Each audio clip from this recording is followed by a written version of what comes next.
Hi అండి, నమస్తే. Welcome to our channel అండి. ఈరోజు వీడియో వచ్చేసి గాజర్ హల్వా అండి, క్యారెట్ హల్వా. చాలా టేస్టీగా చాలా బాగుంటుంది. ఒకసారి ట్రై చేసి చూడండి నా స్టైల్లో. ఇలా క్యారెట్ని అయితే తురుము పెట్టుకోవాలండి. అందులోకి జీడిపప్పు, మామిడి పప్పు కట్ చేసి పెట్టుకోవాలి. బెల్లంతో చేస్తున్నానండి, చాలా బాగుంటుంది. ఇప్పుడు నేనైతే కుక్కర్లో చేస్తున్నా. ఈజీగా సింపుల్గా అయిపోతుంది. బ్యాచులర్స్కి అయితే ఇంకా ఈజీగా ఉంటుంది. ఒక కుక్కర్ పెట్టుకున్నాను. కుక్కర్లోకి 2 to 3 టేబుల్ స్పూన్ నెయ్యి అనేది వేసుకున్నానండి. నెయ్యి వేసుకున్న తర్వాత కట్ చేసి పెట్టుకున్న మామిడి పప్పు, బాదాంని ఫ్రై చేసుకోవాలి. ఎండు ద్రాక్ష అనేది వేయొద్దు, పులుపు వచ్చేస్తుంది. ఇలా ఫ్రై చేసి గోల్డెన్ బ్రౌన్ వస్తుంది కదా, అప్పుడు తీసి పక్కన పెట్టుకోవాలండి. చూడండి, ఇప్పుడు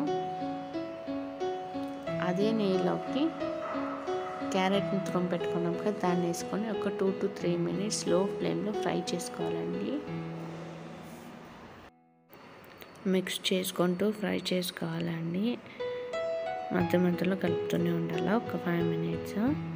చాలా టేస్టీగా ఉంటుంది, చాలా బాగుంటుందండి. అది కాకుండా ఇప్పుడైతే బెల్లంతో చేస్తున్నాం. షుగర్ పేషెంట్స్, ఇలా ఎవరైనా డయట్ చేసేవాళ్ళు కానీ బెల్లంతో తినవచ్చు కదా, అందుకోసం ఇలా ట్రై చేశాను. అది కూడా కుక్కర్లో చేస్తున్నానండి. ఒకసారి ట్రై చేసి చూడండి, మీకు కూడా తెలుస్తుంది. టేస్ట్ అయితే చాలా బాగుంటుంది. మీరు కూడా ట్రై చేయండి అని చెప్తాను.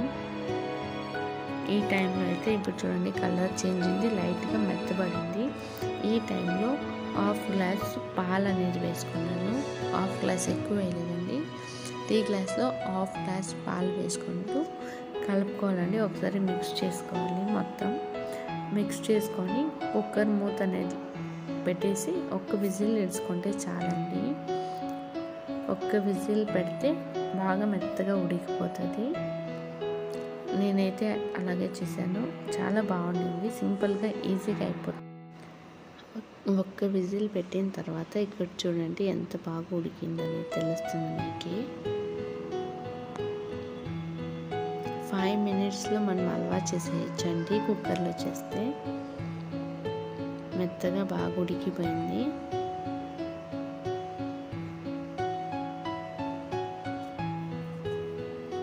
పిల్లలకైతే ఇష్టపడి తింటారు. ఒకసారి ట్రై చేసి చూడండి. అదే ఒక విజిల్ లిడ్ తీసిన తర్వాత హై ఫ్లేమ్ పెట్టుకుంటూ కలుపుకుంటూ ఫ్రై చేసుకోవాలి. ఈ టైంలో బెల్లం తురుము అనేది వేసాను. మీరు ఎంత స్వీట్ తింటారో దాన్ని బట్టి మీరు స్వీట్ అనేది యాడ్ చేసుకోవచ్చు. ఎక్కువ స్వీట్ తింటారంటే ఎక్కువగా యాడ్ చేసుకోవచ్చు. మా ఇంట్లో అయితే తక్కువే తింటాం కాబట్టి మేము తక్కువే యాడ్ చేసాము. చాలా బాగుంటుంది. ఒకసారి చూడండి, ట్రై చేయండి.